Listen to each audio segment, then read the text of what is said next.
Go further with the American Express Business Gold Card. Earn 3 times membership rewards points on flights and prepaid hotels when you book through AmexTravel.com.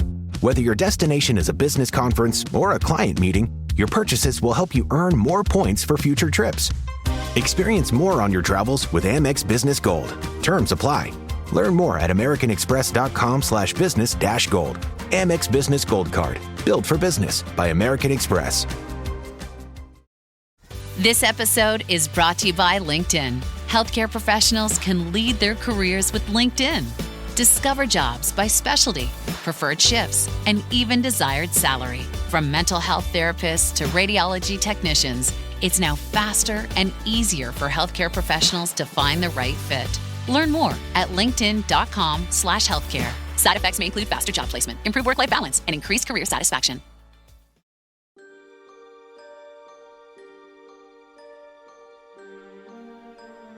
Welcome to Supernatural Circumstances, the podcast where we take you down the rabbit hole into the fantastic world of the strange, the paranormal, and the unknown.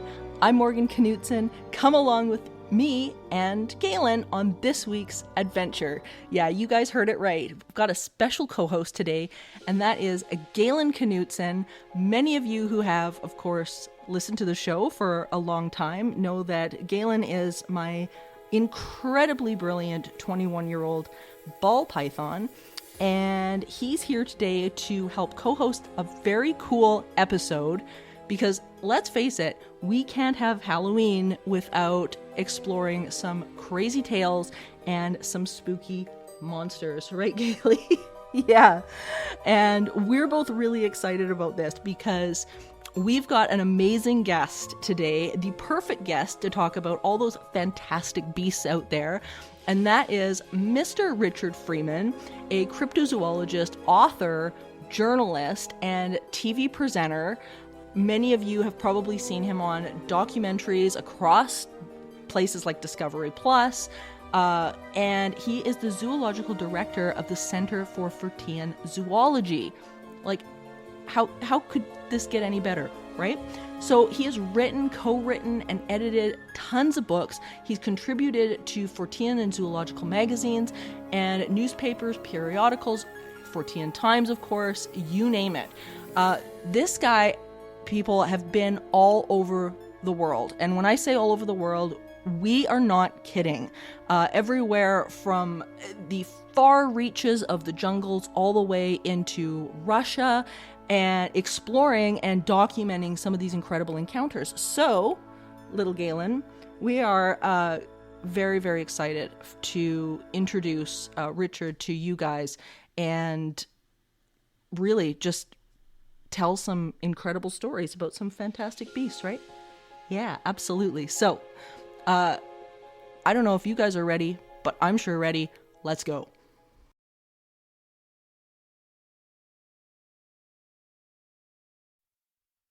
Well, this is such a treat. Richard, thank you so much for doing this afternoon. This is great. Of course, it's evening your time, but welcome to Supernatural Circumstances. It's just a pleasure to have you. Thanks for having me. Oh, it's my pleasure.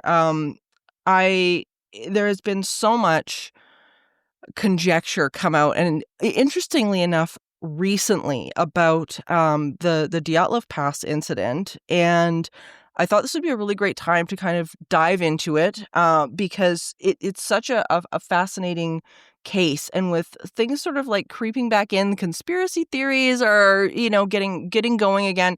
I'd love to sort of crack into this with you because your insight is fantastic.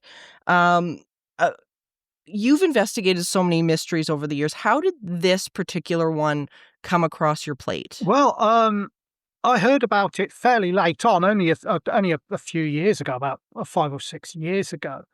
And some people were linking it to an attack from a relic hominid or relic hominids, which I've never brought.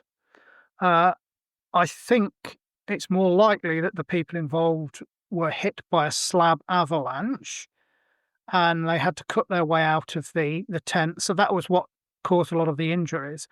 And then from then on, they died of basically exposure. And there's a thing called paradoxical disrobing when you get, incredibly cold. When you're getting hypothermia, you feel hot, so you take your clothes off, which makes things worse.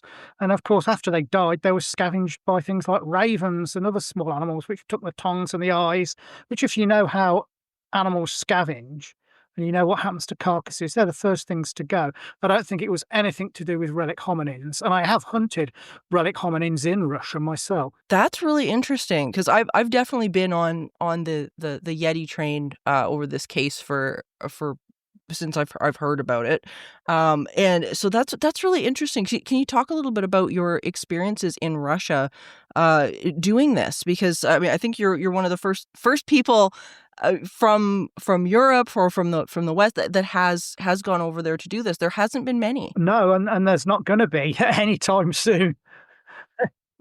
Right? Until the dead-eyed Kremlin is gone. We'll not be going back over there again until that bargain basement Hitler is worm food. But we went over twice to the Caucasus Mountains in Russia, which is somewhat south of the Ural Mountains, where Dyatlov passes. But in the former Soviet Union, relic hominins were treated so seriously, they actually had a government commission to look for them. This was headed up by a guy called Boris Proshnev, who's a Russian polymath, a historian, and he'd been studying stories of these creatures from all around the world for some time. And he was joined by a guy called Peter Smolin, who's the head of the Darwin Museum in Moscow, and an incredible woman called Marie-Jeanne Kaufmann, who was half French and half Russian. And she had been an army doctor and became a captain in World War II. Then after the war, she was sent to a gulag in Siberia. And when she got out of that, she survived it amazingly. She had an incredible life. And then, because she was a mountaineer, she heard these stories about wild men like the Yeti in the Himalayas, and then realised that on her doorstep in the Caucasus Mountains, there's this thing called the Almasty, and she spent her life looking for it, interviewing people, and she only ever saw it once from a distance. But they took it so seriously, they had a commission, and the commission was disbanded after a couple of years, but they kept on meeting in the Darwin Museum right up until the 1990s.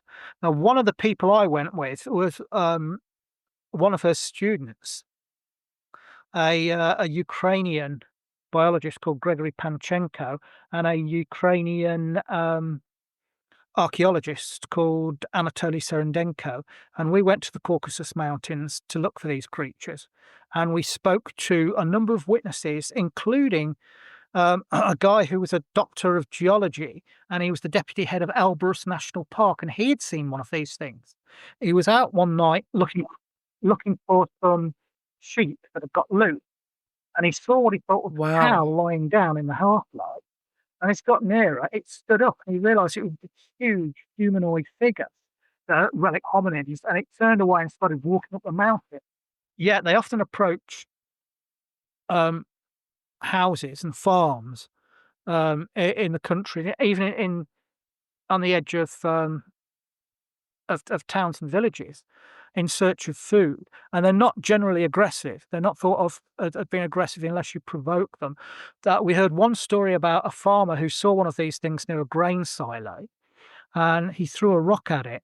So in retaliation, this thing picked up a rock and hurled it back at him. But the rock was so heavy, it took two people to lift off the ground. But the interesting things that happened was I may have got very close to seeing one. And it was at an abandoned farmhouse. Really? Yeah. Oh my God. Okay. You have to tell us about that. I may have been within 12 foot of one. I was staking out an abandoned farmhouse. Oh my gosh. And it's a few miles outside of a village called Neutrino in the Caucasus Mountains. And it's been abandoned since the early 70s. There was a triple murder there. An old couple was storing some money, and a relative of one of these old people went there with a colleague to try and get this money. He stabbed the old man. The old man's wife stabbed the other guy. Then another guy stabbed the old lady. So three of them died, and one guy tried to make off with the money but was caught. But it's been empty ever since. But shepherds sometimes use it. And about 8 years before we were there, there's a story that some shepherds were on the veranda of this building. If you can imagine, it's got 3 rooms and an L-shaped veranda running around them. And it's surrounded by forest and mountains. And they said that one evening, the door at the end of the veranda opened and there was a 7-foot almasty there.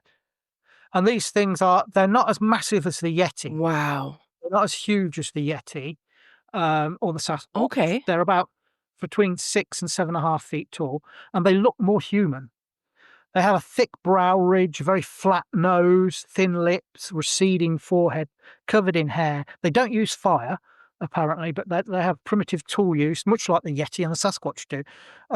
They'll use clubs and rocks and stuff, but they don't seem to have fire. Anyway, this thing was there in the doorway. It walked along the veranda, got one of the men by the shoulders, just moved him out of the way, picked him up and moved him out of the way, got to the end of the veranda, jumped off and disappeared into the forest. And the archaeologist, Anatoly, who was, for years he's been excavating Salmation tombs in this same area. He was at this particular old farmhouse once, and he saw an almasty. He said it was covered with grey fur, about 7 feet tall, and it was walking through long grass near to this place. So we decided to stake it out. And these things are supposed to make a noise like a bird twittering. And we heard from witnesses that had seen them, they make this sort of twittering noise. And the local people said there's activity around this old house.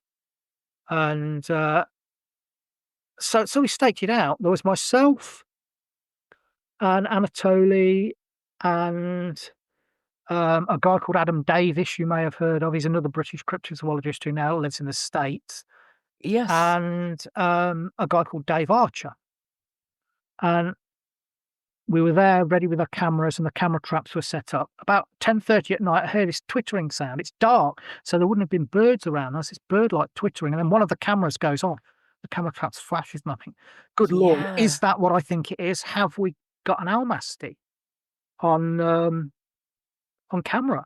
And then nothing happened till about 2 in.the morning, and it was getting rather cold, so we went inside the farmhouse and warmed ourselves around an old stove, and Dave Archer fell asleep on this manky old mattress, and myself and Adam Davis were there. And the door going from this room to the veranda was about 7 feet tall, and it was slightly ajar, and there was moonlight and starlight coming in. There was a few inches ajar. Then all of a sudden we hear this deep guttural vocalization. It sort of goes boom, boom, boom, boom, boom. And I can't really imitate it. It sounded like something with a huge chest, a huge lungs, and a huge diaphragm making this noise. And it certainly wasn't any animal I'm familiar with. And I used to be a zookeeper. I worked with over 400 different animals. And I said to Adam, "Did you hear that?" And he said, "Yeah." Then about 25 seconds later, something walked along the veranda. Whatever it was on 2 legs, because as it walked by, it blocked out the starlight and the moonlight to a height of at least 7 feet. So there's something on 2 legs that was 7 foot plus on the veranda. Wow. And I said to Adam, "There's something out there." We grabbed our cameras and went running out, but whatever it was had vanished into the night. And we did a circuit with torches, circuit of the outbuildings of the farmers. We couldn't find anything. In the morning, when we checked the camera traps, all we got was vegetation moving. So was that an almasty? Did we get close up to an almasty? I don't know. But Gregory Panchenko, in a different farmhouse, he was told a few years before this. This was the mid-90s when this happened, this particular story. But he was told by a farmer about an almasty, a young almasty, that would come into his barn at night and play around with an old mare that was tethered there, and it would plait the mane of the hair and amuse itself. So he staked it out, left some food, milk and meat and bread and fruit out, and hid in some straw. And he fell asleep. And when he woke up, it was dark, but he saw that a hatch at the top of the barn was open and the food and drink was gone. And there in the moonlight, only about 10 or 12 feet from him, was a subadult almasty covered with long grey hair. And he said it was messing around with the mane of this old mare, and it was making a sort of twittering noise and then smacking its lips up and then making this bird-like twittering noise. And then when it sufficiently amused itself, it jumped up into the rafters and ran out of the hatch. So he was very, very, very, very close to one. But time and again, we heard these stories. An old couple, we met an old couple.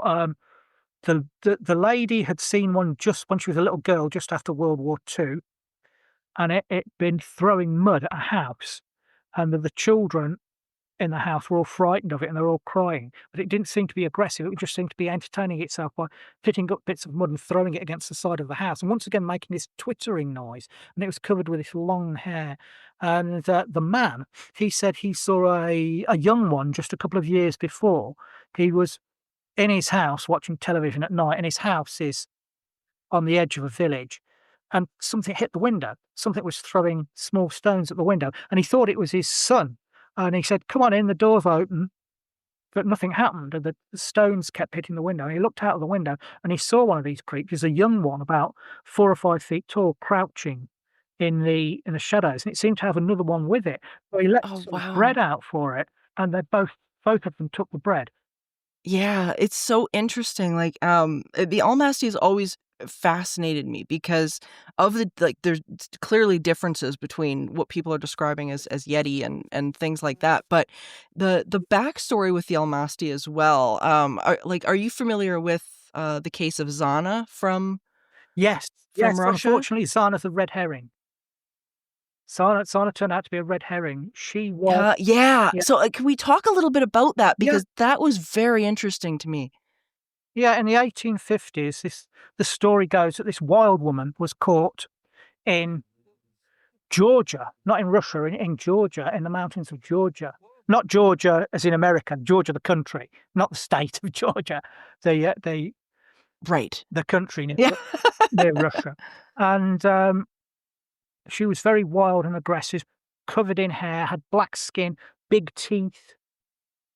She was immensely strong, and she couldn't be kept indoors because she'd sweat profusely. So she was kept outdoors, in an enclosure outdoors, and eventually she calmed down and became tame, and she would do chores around the farm. She was brought by a farmer from the hunters that lassoed her, and she would carry bags of corn and flour about and things like that, and she would eat fruit and raw meat and drink water, and she could crack walnuts with her teeth, and she was immensely strong.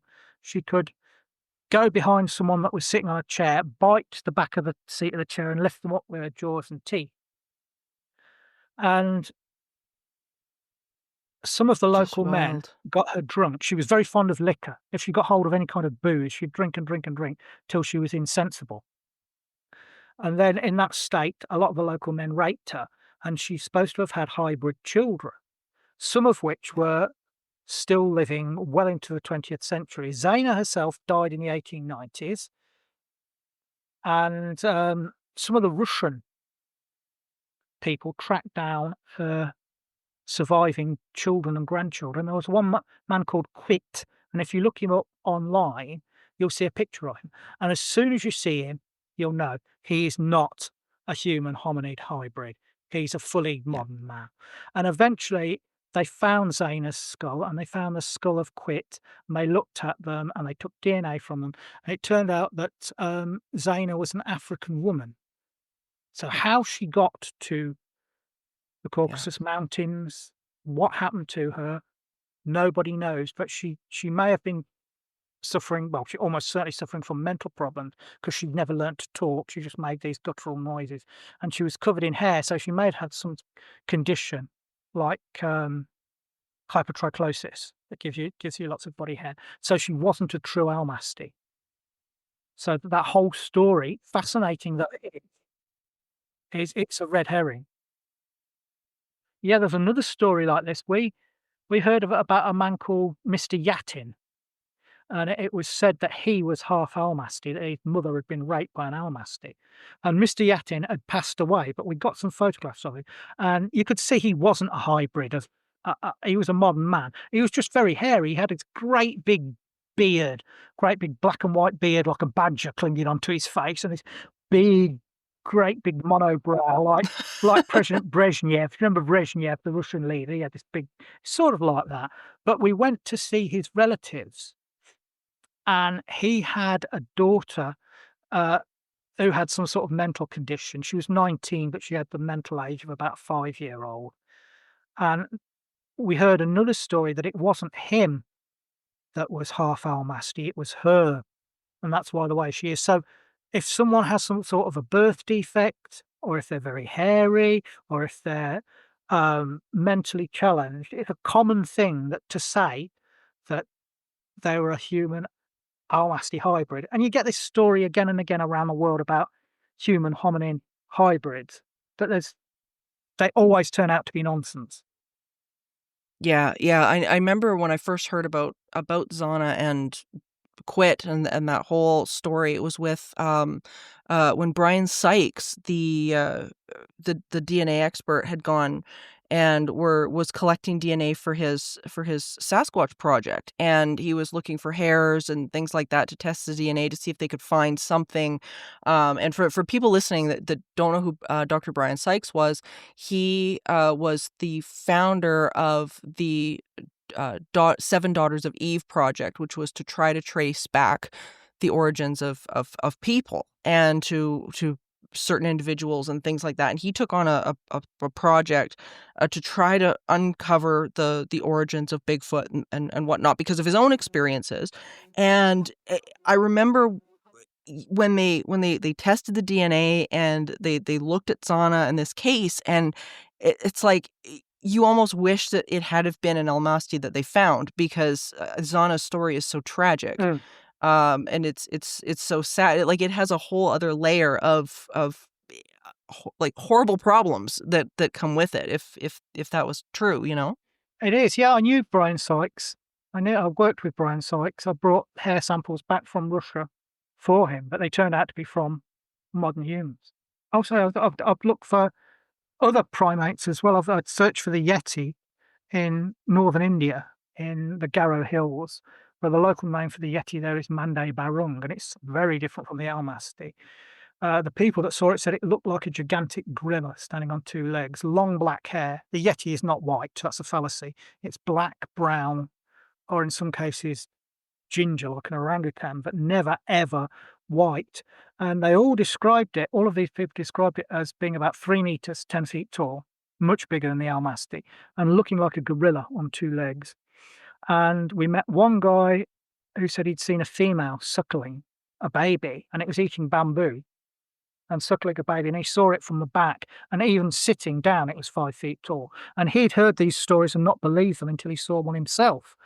And then another guy in a neighbouring village up in the mountains said that he'd seen one make a nest, rather like gorillas make nests. He saw it make this great nest on the jungle floor, and he went back for 3 days and watched it as it was in this nest and eating fruit and stuff. And another guy said he was he was a shaman, and he was out collecting herbs when he was younger, herbs and stuff from the jungle, and he saw one, and he said that it roared at him and it shook the bushes and trees, very like a gorilla does, a threat display, an intimidation display. And he Sure, yeah. but these things were much bigger than the Almasty and much more ape-like than the Almasty. And of course, there's the orang pendek.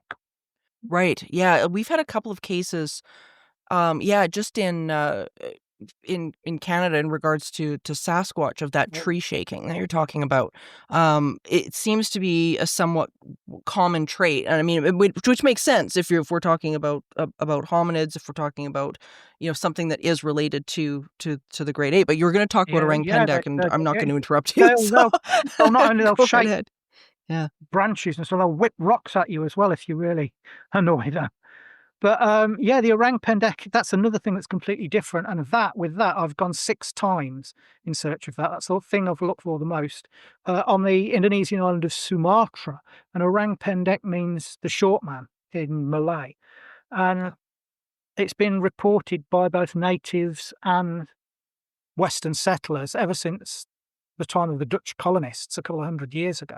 And it's supposed to be about 3 to 5 feet tall, so much smaller than the yeti or the almasti, but very chunky, very muscular and broad for its size, long arms, long hair.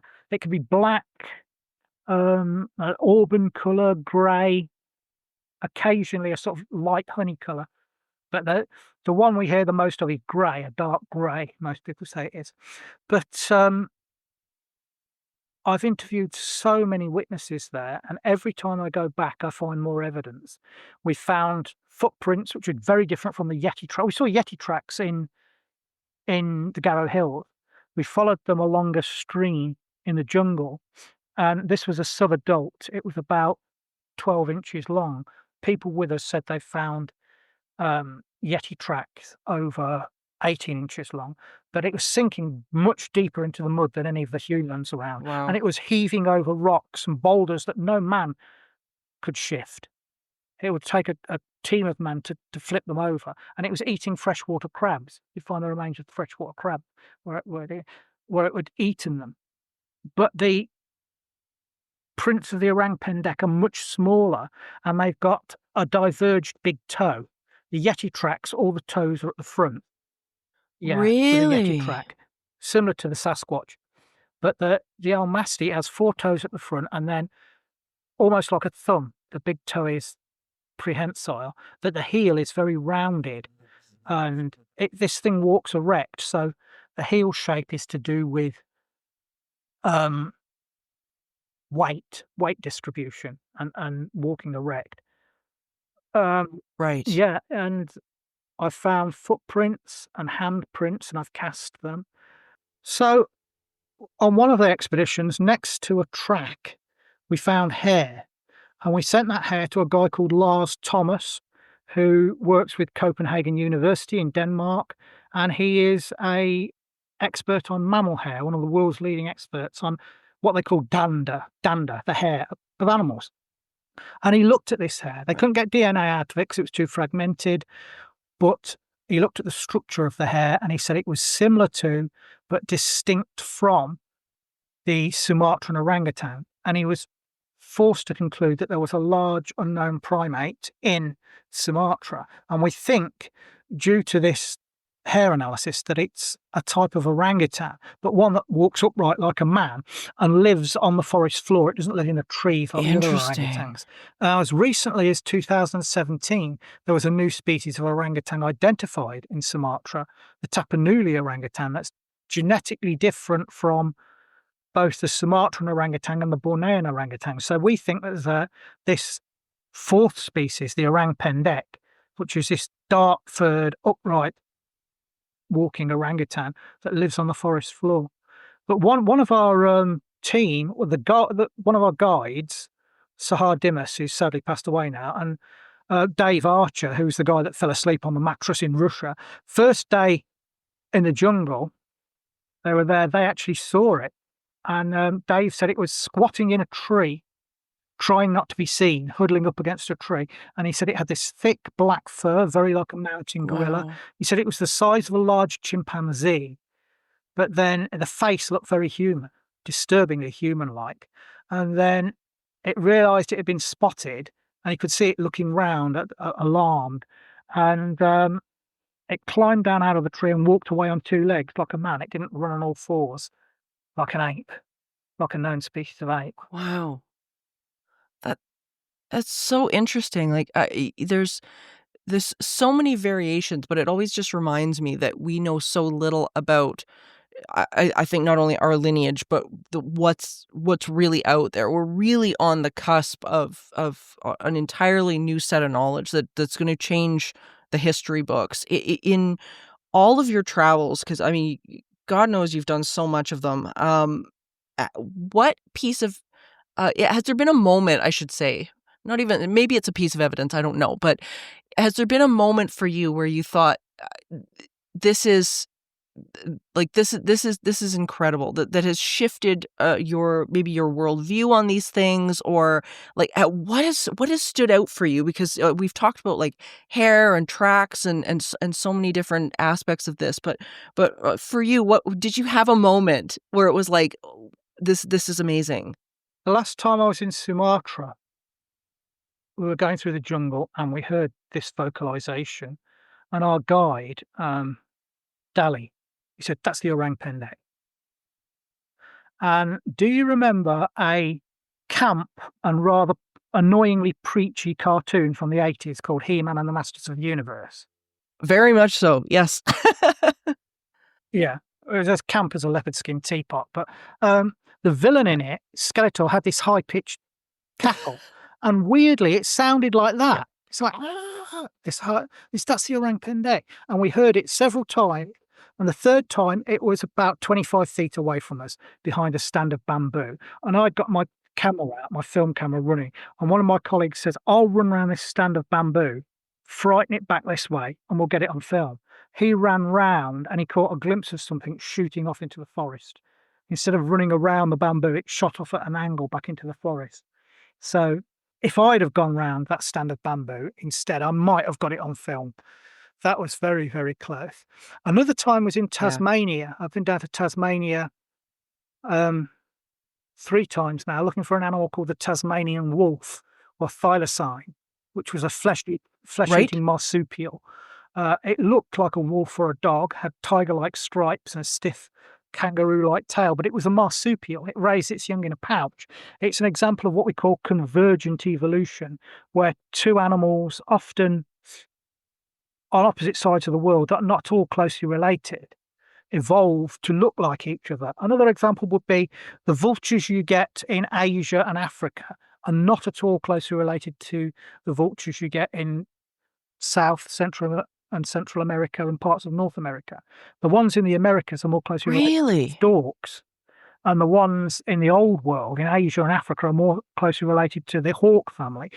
But they do similar things, have similar lifestyles, so they look like each other.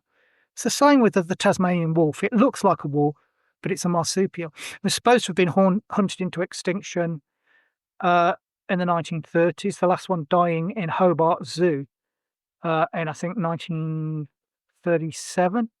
But since then, there have been over 4,000 sightings, including one by a park ranger and one by a zoologist, sometimes from very close range. And I've been over there now 3 times, and I've talked to people that have seen it. I've talked to a guy who has a government license to go out and shoot feral cats, which are a bloody menace wherever they get established. They kill all the birds and small mammals. And he goes out shooting them into the deep forest, and he's seen it twice. I met another guy who's in the 1970s, he was working at a hydroelectric plant, and on his way to work, him and a car full of people, about 5 people, saw one of these things. It stepped out into the road in front of them, and they all got a good view of it. Another guy also saw it from a car. This guy ran an arboretum, and he said a few years back he was driving between the 2 main cities in Tasmania along this country road, and he saw one running along a barbed wire fence, looking to get under a barbed wire fence. And not only he saw it, but the car behind him, which had a load of people in it, they saw it as well. And these other people reported it to the newspaper. We've got so many witnesses, good witnesses that had seen this thing close up, not fleeting glimpse. But in the records, the old bushmen and hunters and people and farmers that lived in the outback in Tasmania in the 19th century and the early 20th century, they said that the smell of the Tasmanian wolf was similar to a hyena, very distinctive smell. And I know what a hyena smells like. Interesting. And one time I was walking down a remote forest path and I got this smell exactly like a hyena. And it was like this thing had crossed the path maybe minutes before and left the scent behind it. And we set up a camera trap there, but we never got anything. Yeah, I had a encounter here that was really interesting. I live in Alberta, which is sort of a hot spot for pretty much everything. Sasquatch, you name it. We've got it all. And an interesting encounter that I still don't have an answer for, but I ask everybody, and I'll ask you to weigh in on this as well. I was investigating at the time an acreage out here, and a lot of we have a lot of terrain out here, everything from swamps to prairie to woods to everything, and we found these interesting tracks that went down towards this swamp area, and the tracks started off. There was deer, there was elk, there was a moose track.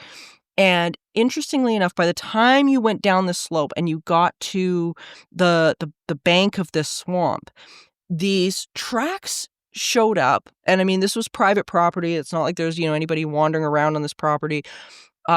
These tracks showed up that were huge.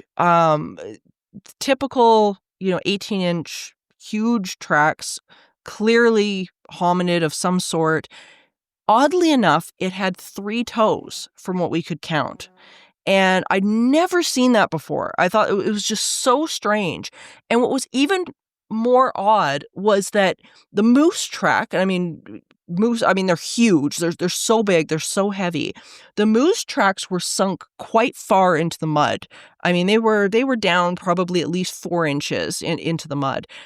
These massive feet tracks maybe indented, I would say, no more than an inch and a half into them. It was so strange. And we got photos of them. We've got the works. And later that night, I had a workshop that I was hosting out there, and there was this horrendous smell, which I can only beg as either Sasquatch or something. It was unlike anything I've ever smelled before. And it hung around for, I would say, maybe 3 or 4 minutes, and then it lifted and was gone as quick as it showed up. But these tracks were so fascinating. And I don't know, have you ever heard of anything like that? Well, I've heard of 3-toed tracks being found before, but primates don't have 3 toes. They all have 5 toes, so these are really strange. Right. Unless it had some sort of birth defect, or it's not a Sasquatch at all. It's something entirely different that we've got no idea about. Yeah, and that's what I began to wonder as well. Like, it was so odd. And I ended up actually sending photos of them to a guide up north from us in a place called Grand Prairie, and he's been around the block a million times, just like leading people. He was a professional tracker and whatnot, and he wasn't sure either. Like, he was questioning as well what it might have been, and he pinned it to some First Nations lore here of a creature that I had never heard of before, and for the moment the name escapes me, but I thought it was so interesting because I've never seen this, and the track in and of itself looks like like you'd think a Sasquatch track would appear as. It had the heel, it had a mid-tarsal break. It was like, it had the structure except for the toes. And it was, I don't know, it was the strangest thing. And I've never found one again. I've never heard of anybody else finding them, but it seemed to be just sort of hanging around. And I thought it was really interesting that the tracks in and of themselves seem to start with this trail of like deer and moose and elk tracks that seem to roughly be within the same time frame appearing as this 3-toe track. It was just the oddest thing. So yeah, that was my odd story that I still have not found an answer for. I'd love to take a look at them if you can send them to me. I'd love to have a look. Absolutely. Yeah, absolutely. Like it was just the most odd things, but I'm sure you found some pretty strange things in your travels as well. Has there been anything like that stood out to you that you're like, I honestly don't know what the hell this is? Oh, that's a good question. I've had that moment a few times. That's why I'm asking. I have on several occasions heard of modern day sightings of dragons. Literal dragon.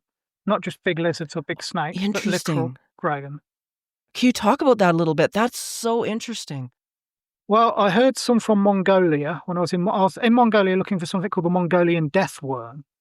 And this is a burrowing creature that's supposed to be red in colour, about the length of your arm and shaped like a salami or a draft excluder.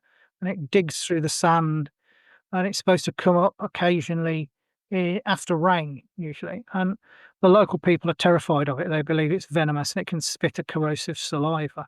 And we went for about 1,000 miles through the Gobi and talked to people of all ages that had seen it. One guy, my own sort of age, had seen it just the year before. And an old guy had seen it back in the 30s when he was a kid. And we must have talked to 24 people that have seen this thing. And it can throw a whole area into a panic when they appear. And they'll just pack up their tents and get their animals and get out of there. But also we heard stories of dragons. And in Mongolia, they're called lurk, Luu. And they're associated with rainfall and are supposed to come down from the mountains in clouds and bring rain, or they're associated with watercourses, rivers and wells and stuff.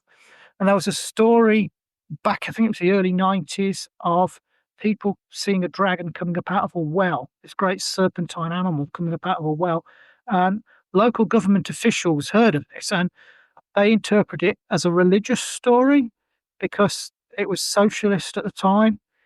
So, and as punishment, they poured oil down the well and locked the well so no one could use it. And 3 officials came. Within 2 weeks, 2 of those officials were dead. They just dropped down dead. And the 3rd one was struck impotent and could never have children. So the story goes. Now, you could say that's just a piece of local folklore or Chinese whisper, Mongolian whispers in this case, but I've got them from the United States, Iceland, South Africa, England, right the way across Asia. The most recent one I've been involved with, and I've been investigating this myself, took place in Surrey, in England, at a place called Waverley. Yeah, a Really? place called Waverley Abbey, which are the ruins of this abbey. It's one of the abbeys that was sacked by Henry VIII, and it was December the 27th, 2023, and a ghost hunting group had gone there at night. And the witnesses said they were adamant that this wasn't birds, because at first I thought maybe they've seen a large bird like a heron flying around at night. They said no. They had wings like a bat, no feathers. They had these naked, leathery wings, a long tail with a arrow-shaped point at the end, long neck, a long head. It's wild. She Just said she thought wild. it could swoop down and rip her to pieces at any minute. And then eventually they just flew on again. Now, I've been there, I've been to that place, and some odd stuff happened while I was there. I saw this bizarre golden ball of light shooting along, and it wasn't a firefly because I've seen those before, and it was too early in the year for fireflies. It was like a little golden ball of light drawing a tail like a comet. And I also saw this black, shapeless mass seeming to fall down out of the sky into the forest. It looked like, have you ever seen ink in water that's sort of shapeless, like that? And then shortly after that, there was this weird moaning roar coming from the forest, which is unlike any animal I've ever heard.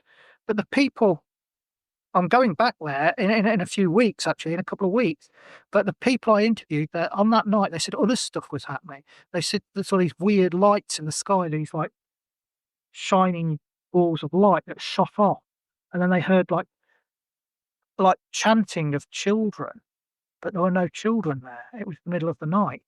And so it seems like all this weird stuff was going on in this area. And there's a story from, have you ever heard of a lady called Linda Godfrey? Oh, yes, very She much so, wrote- yeah. I was friends with Linda. Sadly, she passed away now. But she wrote some wonderful books, and she interviewed some people from Wisconsin, Conto Falls, 2007. A group of people had been to a concert, and they were at a car park. And some of them were lying on top of a van, and they were just hanging around after this concert. And they saw a ball of fire shoot across the sky. They said it was blue and trailing orange fire. And then they saw another one. And then they said they saw a dragon fly across through the air, across this car park. They said it was as big as a plane. It had large bat-like wings. It had 4 legs, which it held up against its body. A long tail with the arrowhead on it. and then this long neck and a wedge-shaped head. And when it spat fire, it wasn't a jet of fire, but it was like a ball of fire that came from it. And then later on, one of the witnesses, he told this to his family. And of course, his family didn't believe him. But later that night, they saw it too, flying around above their house. And they said it had two smaller ones with it, like the Waverley case. And they said it was the size of a plane. It had 4 legs, 2 wings, white. They said they were white, scaly creatures. And most of the depictions of dragons you get in films and TV nowadays get them wrong, because they only give them 2 legs and 2 wings, like a bird would have. Technically, that's not a dragon. That's like a creature called a wyvern. In European legend, at least, a Right. true dragon has 4 legs and 2 wings. These things have 4 legs and 2 wings. The guy I mentioned earlier, Lars Thomas, who does all our hair analysis for us, he said he was contacted by a guy in 2010 after the big volcano had gone off in Iceland. Remember, there was a big volcano. Well, I'm not going to attempt to pronounce its name, but it interfered with aviation right the way across Europe. But this guy contacted him, and he said he was watching this volcano through binoculars from a distance, and I did this great column of ash, the ash clouds going out of it. And he said he thought he saw a plane flying around in the ash cloud. He thought, God, a plane has been caught up in the ash from this volcano. And then he said, then the plane started flapping its wings. And he realized what he was looking at wasn't a plane. It was a dragon that had come out Wow. of the volcano. And he said, either I've gone mad or I saw a dragon. It's just mind-blowing. Like, what's incredible to me about all of this is, I'm a firm believer that folklore always gets something right in its stories. It can be exaggerated on, it can be, turned around, but it always tends to get something right. And, when you're talking about the description of these things, I think so much about other cases, even in the United States, like the Jersey Devil, the Van Meter Visitor, things like that people have seen as very similar descriptions in terms of these sort of like large leathery wings. People are not wavering on that description. Like, they've come out with different descriptions about bodies and things like that, but there's certain things that they absolutely do not waver on. And I remember reading, I think it was Napoleon Bonaparte. I think it was his brother that had actually shot at one point with a cannon, and he said the cannonball just went right through. It was like this thing was like non-physical. It was so odd. And so what do you make of this? Like, I mean, because here we are, we're taught all our lives, that doesn't work, but something's happened. Yeah, I don't think these are flesh and blood animals in the way like the Tasmanian wolf and the Yeti are flesh and blood animals. So I think there's something they're paranormal manifestations, and they may be the oldest of all the paranormal manifestations. The dragon legends go back 75,000 years, long before demons and vampires and werewolves and any other monster, and they're found in every culture on Earth. But they do seem to can have physicality to them. There's a case from South Africa of a farmer in 1977. And in South Africa, they call these things the flying snake. It's in Namibia, actually. And they believe they have a jewel in their head that glows at night. And if they see a light at night, they don't think it's a UFO. They think it's the flying snake of Namibia. And this French farmer who's living in Namibia had contacted the police because he said he saw one of these lights. Then he heard one of his cows bellowing. And he went to investigate, and he said he saw this creature biting into the cow, killing the cow. And he said it had a great serpentine body, bat-like wings, this glowing jewel in its head, a big wedge-shaped head, teeth that was ripping into the cow, horns. And he said smoke was coming from its nostrils, and it had a smell like burning rubber to it. And he said the only thing I could tell you it looked like was a dragon. Now, years and years and years before, there was a white farmer's son, and his name was Michael Buthestein, if I remember correctly. And he had gone out tending to cattle, and he'd heard all these stories from the local people of the flying snake and didn't believe them. And then he said he was looking up onto a ridge and he saw one of these things and it came swooping down towards him. And he said there was a smell, again, like this burning tar smell to it. And he said it swooped down and landed quite close to him and he passed out. And I said when he woke up, it'd gone. But there was this great furrow where it had landed. And his father contacted a woman called Marjorie Courtney Latimer, who was an amateur zoologist. And she was the lady that discovered the coelacanth, the prehistoric fish that was thought to have been extinct for 65 million years.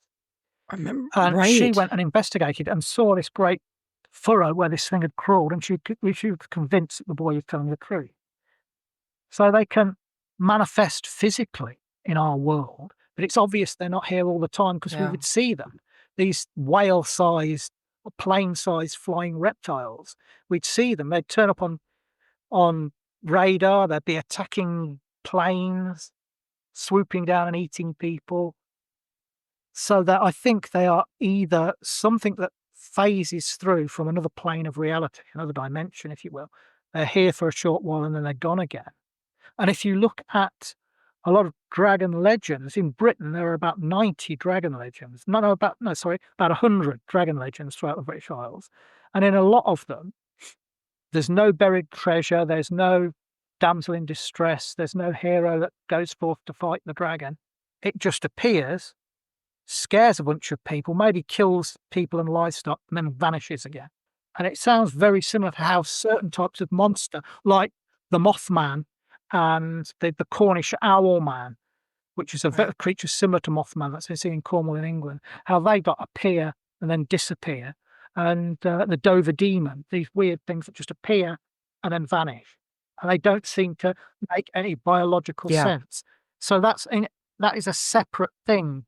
If you're painting with a very broad brush, monsters fall into two categories. There are the true cryptids, which are animals unknown to science, animals which we thought were extinct that might still be around, and animals that have grown to giant sizes, like giant crocodiles, giant pythons, giant anacondas.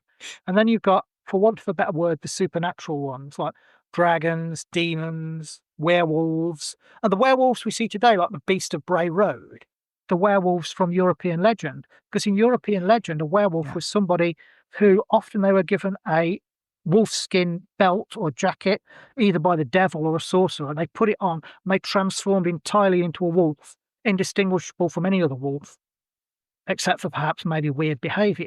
Not this man-wolf hybrid. So it seems like the phenomenon is manifesting how we expect it to, because we've got this Hollywood idea of the werewolf being a creature walking around on its hind legs, half man, half wolf. Well, it's interesting. Like, I mean, we've got so many dogman encounters here. Like, listeners and whatnot will know that, like, I've had numerous dogman encounters, and that's what I've found as well, is that they seem to come in, and we even had one encounter when there was a group of us and we were walking down the trail, and we heard them huff, like they kind of like do this sort of almost like huskies when they're sort of grumbly, and we heard that, and we were rushed by what I can only explain as almost like a smoke, and it engulfed us for a moment when we ended up catching it on camera, and it disappeared. And there was a number of other times where they were seen, and it was like 1 minute they were there, and then the next minute it was like you were just looking at this black smoke, or they just seemed to just vanish. But it's been so interesting to watch, and I mean, it has completely opened my eyes in terms of what's actually out there, and like what you're saying, what is manifesting from somewhere else. It's mind blowing. It's just mind blowing. But this, Richard, thank you so much for doing this, because this has been fascinating, and I have so many questions. I'm gonna have to have you back if you're up for it, because I'm not done. The flesh and blood ones, I think one day we'll catch the flesh and blood one. These phantom ones, I don't think we'll ever catch. Yeah, and maybe we're not meant to. Maybe we're not meant to know that. There was a English vet, called Mark Evans, and in 2018 he went to Bhutan to look for the Yeti, and he took with him a French geneticist called Dr. Eva Belmain, Yes. and they took samples from a lake in the mountains. Well, it was a pool rather than a lake, and they were looking for environmental DNA. Anything that drinks from the lake will shed cells from its skin. So they were looking through, and they found the eDNA of the Marco Polo sheep, which is a large wild sheep that was unknown from the area, but they found that. They also found primate DNA, and this primate DNA shared something like 99% of its genetic makeup with man, but it wasn't human. It was from a higher primate. There are no Wow. known apes in Bhutan. So they reckon that this came from the Yeti. Now, I got in contact with this woman, Dr. Eva Belmain, to try and get these samples and do further work on them. And she says, well, I don't own them. The company I used to work for, SpyGen, which sounds like something out of a James Bond film, they've got them, so you'll have to contact them. Yeah. So I got my French friend, Christopher Kilian, to write to SpyGen, and SpyGen wrote back, said, we can't give you these because they don't legally belong to us. And he wrote back again saying, can you put us in touch with the legal owners of these samples, because we've got people in Britain and Denmark that want to do more work on them. And they said, oh, they've been destroyed. Oh my God, you're kidding me. Holy crap. It's just, I have no words. I have no words. So people out there that are wondering where this stuff is going, that's what's happening. Basically, that's what's happening. That's crazy. Like, it's just crazy. Why do you think that this is going on? Is this a case of people being like, we just don't want any further? If I had to guess, rather than a conspiracy, I think this is probably half-arsedness or laziness. Either they didn't have enough room and they didn't realise just how important this stuff was and they chucked it out. Because things like that happen at museums all the time. That the only stuffed dodo in the world was in a museum in England, and they threw it out because it started to go rotten. Unbelievable. It's just unbelievable. But and yet doesn't surprise me. But evidence that a lot of this stuff is mounting. In 1959, there was a Belgian pilot. His name was Remy van Leyden. And in World War II, he'd been a fighter pilot, and he was captured by the Germans and put in a prisoner of war camp in Spain. He escaped and got on foot to England, joined the Royal Air Force, and spent the rest of the war with the Royal Air Force fighting the Nazis. And he was highly decorated, and he was a very experienced pilot. And after the war, he became a charter pilot in the Congo, which at the time was a Belgian colony. And he said that in 1959, he was flying across Katanga in the Congo, and they flew over a clearing, and he saw this immense snake, this huge python in this clearing. And he said he was used to estimating things, the size of things, and he said he was 40 meters up. This thing was 50 feet. It's 50 feet. It came up out of a hole. And he said it reared up and it was trying to strike at the helicopter. And he made several passes so that a colleague of his could take a photograph of it. And they photographed this huge snake with rock formations around it. Now, recently, somebody on Reddit used Google Earth to look for these rock formations in Katanga because they knew basically where it was, near this village. They found the rock formation, and then they overlaid the photograph this guy had taken on the picture of the rock formations. And they worked out that if Van Leyden was correct and he was 40 meters up, this thing was indeed 50 feet long. So that's a snake 50 feet long. Wow. That would be quite capable of eating a horse or a bull. Wow. It's amazing to me, like I mean, you know, the world is vast. You know that there's stuff out there that we just don't understand. And every person like yourself and others that I get to talk with add to just even my own experiences. I mean, I've been doing this for over 20 years, and it's like I feel like I know nothing still, but it's so remarkable, and it makes this world to me so much more interesting, so much more wonderful. I think it's fantastic.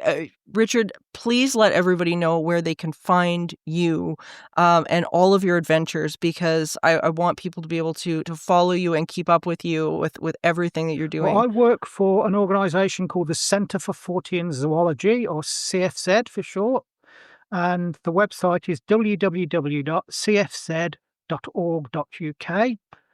My email is doctor3uk@yahoo.com. And you can find my books online. My latest book is called The Highest Strangeness, and that's about all the weird stuff. So if you're interested in the weird stuff like modern day sightings of dragons, modern fairy sightings, giant ghost crabs, ghost trees, and they're just the more normal ones. Oh, that's wonderful. And I highly encourage everybody to go out and get these books. This is so fascinating, Richard. Thank you so much for doing this. Of course, nighttime, your time. I hope it just opens up people's minds to more questions, because that's what this is all about. It's just asking more questions. So thank you again so much for being here. Yeah, I'd be happy to come back again. I'll tell you about my fairy encounter on Dartmoor the next time I come back, which was really weird in the year 2000. Oh, it's a date. We're doing it. We're absolutely doing it. That's you're right up my alley. That's completely talking my language. So that is done deal. We'll figure it out and have you back. Thank you so much. Thanks for having me. Well, I don't know about you, Gailey, but that was an amazing, amazing interview. And I can't think of anything better for Halloween than to sit and listen to such incredible stories from such an experienced investigator. And not only that, but to do it with my number one fantastic beast, little Galen. So this has been such a joy and such a pleasure. And I mean, here we are talking about giant snakes. We're talking about mythical Mongolian death worms. I mean, this is crazy, but here it is, real life. And as a snake mom of 21 years, I can honestly say that these incredible beings get more incredible the longer you learn about them, the longer you focus your interests around them, and the more that you can be accepting of them. It's just, it will change your life in a way that really there is nothing else like it. I've always been a firm believer, as I think Galen here has too, is that we really do learn from one another. And this is such a fantastic example of the depth that this world can really offer us. And I just wow. I mean, here we are sitting here talking about dragons in 2025. Like, what is going on? So this is amazing. So the one thing that I really wanted to add, we had a little bit of audio trouble at the end of Richard's interview, and the one thing he mentioned a few things that I really want to make sure I get across here at the end of the show, which is he works for a place called the Centre for Fortean Zoology, and you guys can find that incredible place online at www.cfz.org.uk, and you can catch his brand new book, which I can only imagine is going to be phenomenal, called The Highest Strangeness. And that is, I mean, all his books are available on Amazon. You guys are going to be able to find them in the link notes, or in the show notes, forgive me. And I highly recommend you pick up on them. I mean, this guy has been everywhere, and he's the most incredible storyteller. And I can tell you, Galen and I have spent, how many nights have we spent reading? I think a lot. And I mean, oh my gosh, everything from Lord of the Rings to Harry Potter to, I mean, you name it. If it's fantasy, that's where you'll find Galen specifically, is he's such a fan of anything like that. So this was definitely, I think this was your episode, baby. I think this really was. I think it was. I just got a whole bunch of kisses. So on that note, everybody, I can't wait to have Richard back. Galen, I'm sure you feel exactly the same way. And, well, I guess this is it. Thank you, dear listeners, for joining us on this eerie expedition. And remember, there is no line between the natural and the supernatural. All is consciousness. Until next time, stay curious, friends. Supernatural Circumstances is a co-production of Entity Seeker, Paranormal Research and Teachings, and The 20th Plane. This podcast is a part of the Curious Cast podcast network. You can find out more about me, Morgan Knudsen, and book me for live appearances at entityseeker.ca. You can also email the show at supernaturalcircumstances.com.